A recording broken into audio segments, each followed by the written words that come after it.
मृत्यूमध्ये गेले, तुम्ही परत येऊ शकता या शरीरामध्ये? येणार का?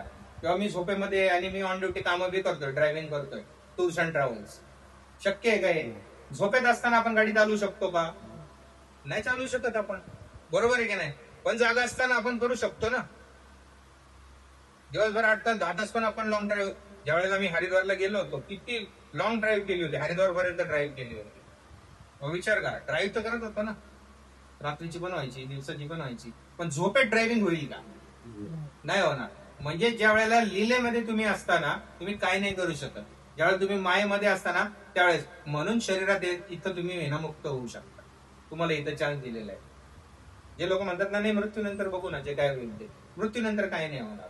जोपर्यंत तुम्ही आहे ना शाळेमध्ये ना, तिथंच कळणार आहे तुम्ही पास आहे का नापास आहे. एकदा शाळा सोडून बिडून सगळं झालं ना तुमचं, परत रिझल्ट कसा लागणार तुमचा? तुम्ही जर शाळेत परीक्षाच देणार नाहीये तर तुमचा रिझल्ट लागणार आहे का? म्हणून माया मध्ये आपल्याला टाकल्यानं हा सुद्धा एक उपकार आहे आपल्यावरती. मनुष्याचं शरीर मिळालं आपल्याला, सर्वात मोठी कृपा झाली आपल्यावरती. कारण इथून जंप होणार आहे, इथूनच ठरणारे आपण बुद्ध आहे का बुद्ध आहे, समजतंय? मग परमेश्वरांनी ही जी सृष्टी बनवली, ही कशासाठी बनवली बाबा? अर्जुन तर म्हणत होता की मला युद्ध नाही करायचं, पण यांनी जी लीला रचलेली आहे ती मायेमध्ये आणायची आहे ना. यांनी जी लीला रचली आहे म्हणजे डिवाइन प्लॅन जो बनवलाय तो खाली आणायचा आहे ना. कुणी कुणाला तरी मारलंय म्हणून आता कुणी कुणाला तरी मारायचंय. Every action there is equal and opposite reaction, बरोबर ना? आधी आपण काहीतरी बी लावलंय म्हणून झाड आलं ना, समजतंय का? मग तेच आहे ना कर्माची परतफेड, देणं घेणं फक्त. त्यांनी ते केलं म्हणून आज तू ते करायचं. आणि ह्या खेळामध्ये त्याला काय मजा आहे? त्यासाठी बनवायचं. मग काय वाटतं तुम्हाला विशाल? स्वागत. गणेश, कशासाठी हा खेळ? कशासाठी? मग सुखदुःखाचा खेळ कशासाठी? काय वाटतं? काय असू द्या, मी काय परीक्षा नाही घेते तुमची, आपण एक जनरली बोलतोय कारण तुम्हाला तो युरेका इफेक्ट व्हावा आणि तुम्हाला ते समजावं अशी माझी अपेक्षा आहे. कारण दृष्टी येती, नंतर येती, लवकर येते, हा नंतरचा पार्ट आहे. आत्म्याचं कल्याण करून घेणं हे सर्वात महत्वाचा भाग आहे.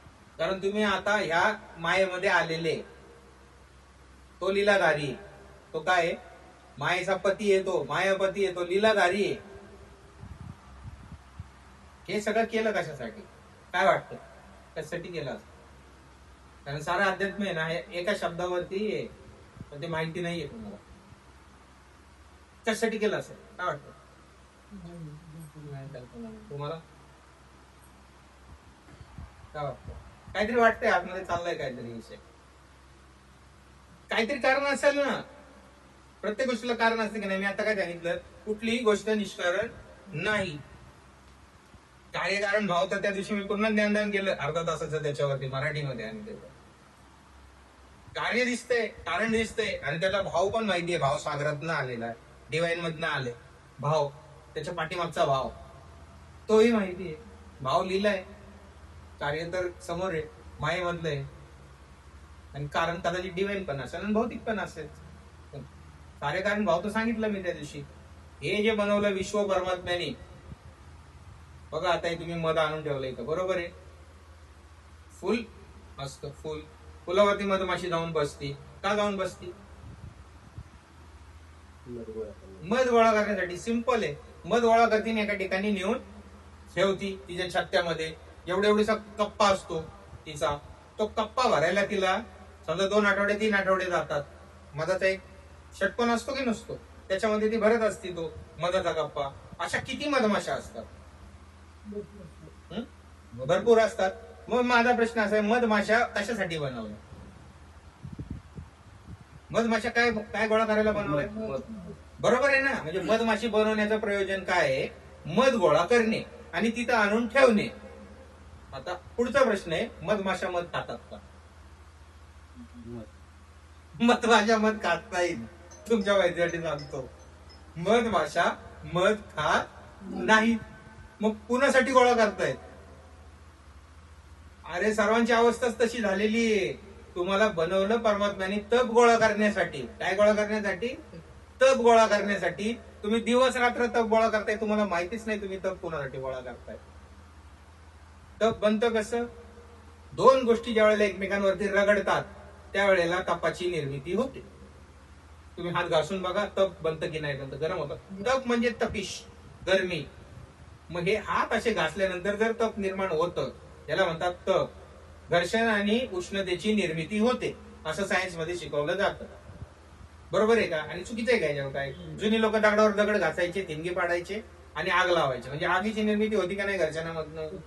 मग परमात्म्याने हे सृष्टी लीला अशी रचली की ज्याच्यामध्ये, आता ही लीला नाहीये का फुलामधनं गोड मध काढायचं, ही लीला नाहीये का? बरोबर आहे. मग तशी परमात्म्याने रचलेली लीला आहे तपाची. याच्यामध्ये दोन गोष्टी ज्या वेळेला एकमेकांवर घासल्या जातात त्यावेळेला तपाची निर्मिती होते. जशी त्या फुलामधनं मधाची निर्मिती होते तशी दोन गोष्टी एकमेकांवरती घासल्यानंतर द्वैतामध्ये, त्याला द्वैत हा शब्द वापरलेला आहे, द्वैतामध्ये तपाची निर्मिती होते. त्यासाठी त्याने दिवस आणि रात्र दोन बनवले, स्त्री आणि पुरुष, काळा आणि गोरा, खरा खोटा. म्हणजे प्रत्येक गोष्ट दोन मध्ये आहे की नाहीये मला सांगा? जगणं मरणं, मरण पण ठेवलंच ना. मधला काळ कशासाठी आहे? मग तप गोळा करण्यासाठी. आपण त्या मधमाशा आहेत मनुष्य जे परमात्म्यासाठी तप गोळा करतो. आपण दोन श्वास ठेवले, इडा आणि पिंगला ठेवले का नाही ठेवले? दोन श्वास या नाकातनं पण येतो तर कोण आहे इथं की नाही माझं एकच नाक चालू असतं 24 तास? चालूच शकत नाही.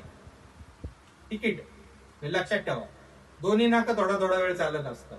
कधी हा श्वास मोठा असतो, कधी हा श्वास मोठा असतो, पण नाक दोन्ही चालतात आपली.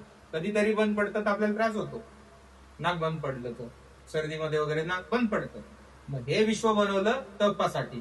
तप काय आहे? गोल्डन हीट एनर्जी आहे. गोल्डन हीट एनर्जी म्हणजे सोनेरी रंगाची एनर्जी. देवी देवतांच्या डोक्याच्या मागे बघा असं दाखवतात, सोन्यासारखा सूर्य दाखवतात किंवा आजूबाजूला सोनेरी दाखवतात. असा तो आहे तो सूर्य, तो आहे तो तपाचा गोळा.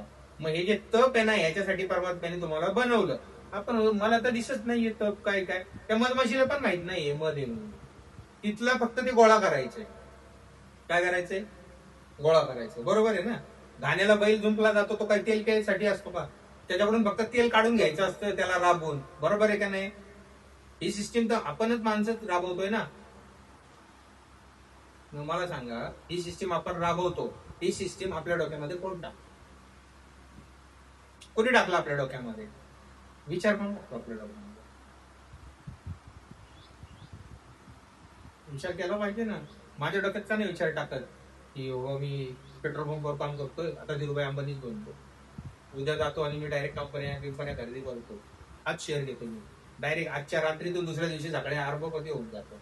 असा विचार का नाही टाकत मग माझ्या डोक्यामध्ये? कोणाच्या तरी एक निवडला जातो, त्याच्या डोक्यात सायंटिस्टचा फॉर्म्युला टाकला जातो. कुणाला तरी एखाद्याला निवडला जातो, त्याच्यामध्ये अध्यात्माचा फॉर्म्युला टाकला जातो की नाही तू घरदार सोडून जा आणि सत्याच्या शोधासाठी जा.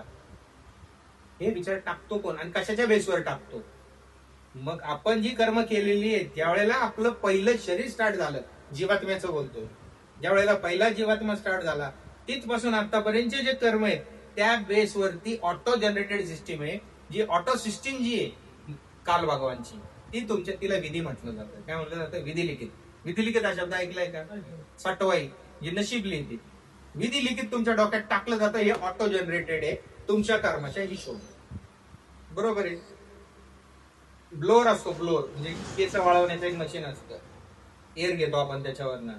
त्याच्यामध्ये जर तुम्ही आहे ना ऑटो सिस्टीम वरती बटन जर केलं ना, तर ज्या वेळेला गरमी असते त्यावेळेला ते थंड हवा देतं, आणि ज्या वेळेला थंडी खूप वाजत असते त्यावेळेला ते काय करतं, म्हणजे एसी पण असतो आणि हिटर पण असतो त्याच्यामध्ये, असतो की नसतो? तसं पाप पण आणि पुण्य पण ऑटो जनरेटेड सिस्टीम मध्ये. कर्म काय करायचे तुमच्या हातामध्ये. तिथे नेहमी दोन मार्ग आहेत. There is always two ways. दोन मार्ग असतात ना. तुम्ही इकडे येऊ पण शकत होते किंवा नाही पण येऊ शकत होते, तुमच्या हातात होतं ना कर्म. म्हणून भगवान कृष्ण म्हणतात कर्मण्येव अधिकार असते मा फलेषु कदाचन. आपण म्हणतो खूप चांगलं काम करतो राव मी, दिवस रात्र मेहनत करतो, पण मला यशच येत नाही, किंवा माझ्याच बाबतीत असं का घडतं? कर्मण्येव अधिकार असते. चांगलं कर वाईट कर, मला काय घेणं देणं पडले.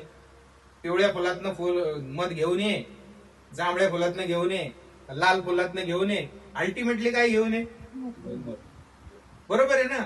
तर तुम्ही शोधणार आहे, अरे या मधामध्ये किती कलरच्या फुलांमधलं मध आलंय, कुणी शोधलंय आजपर्यंत असं? मग मनुष्य शोधत नाही तर परमात्मा का शोधन? तुम्ही कुठून तप घेऊन आले ते आपल्यावरून बघा ना. आपण परमात्म्याचीच सावली आहे असं समजा. परमात्म्याने त्याच्या रूपात आपल्याला बनवलं असं बायबलमध्ये आणि कुराणमध्ये लिहिलंय आणि ब्रह्मपुराणामध्ये पण लिहिलंय. मग आता मला सांगा, मनुष्य असून सुद्धा आपलं टार्गेट काय आहे? मध आहे ना, आपण मध खाणार आहे ना. आता आहे का बघणार आहे आपण कुठल्या रंगाच्या मधमाशीने हे घेऊन आली, कुठल्या कलरच्या फुल मधनं घेऊन आली, बरं ते फुल विषारी होतं का नव्हतं. ऑटो सिस्टीम आहे, ती विषारी फुलाचं मधच आणत नाही. ऑटो सिस्टीम आहे, तिने तर आणू द्या बरं विषारी फुलांमधलं, किंवा जुलाब व्हायच्या फुलावरती बसू द्या. अशी फुलं पण असतात ना, झाडपाला म्हणतात त्याला, म्हणजे काय म्हणतो आयुर्वेदातले वैदिक झाडपाला, त्याच्यावरती बसू द्या आणि त्याच्यातलं आणू द्या बरं. कोणी मध खाणार नाही. लोक जर मारायला लागली मध खाऊन तर माशा खातात का? नाही. ती चुकून जरी अशा फुलावरती बसली, चुकून बसली, तर बाकीच्या 4 माशा तिला हवेमध्ये धरतात. एक इकडनं टांग धरते, एक इकडनं टांग धरते, एक इकडनं, तिच्याच्या टांगा मोडून टाकतात. ही सिस्टीम आहे. मधमाशीला मारून टाकतात. जरी चुकून बरं का, जाणून बुजून नाही, कारण तिच्यामध्ये ऑटो सिस्टीम आहे. मला सांगा, खिळे असलेले असे खिळे लावलेले आहेत खुर्चीला, तुम्ही चुकून तरी बसताल का त्याच्यावरती? तुम्हाला जर दिसतंय, जाणून बुजून तर बसणारच नाही. चुकून बसले तरी तिथेच बसून राहताल का तुम्ही? पटकन उठताल की नाही उठताल? का उठताल? सिस्टीम आहे, टोचलं की आपण उठतो. बरोबर आहे की नाही? रक्त निघायला लागलं तर उठणार ना आपण तिथनं, तर थांबणार तसेच. माणसाला जसं कळतं ना, तसं मधमाशांमध्ये ही सिस्टीम ठेवलेली की ती जर चुकून विषारी फुलावरती, किंवा अशी फुलं की ज्याचा उपयोग काहीतरी वेगळ्या कारणांसाठी होतो, नशेची फुलं, भांग वगैरे ऐकले का? तुरा भांग वगैरे हे शब्द ऐकले? भांगची फुलं असतात. चुकून जरी बसल्या तर त्यांची डेट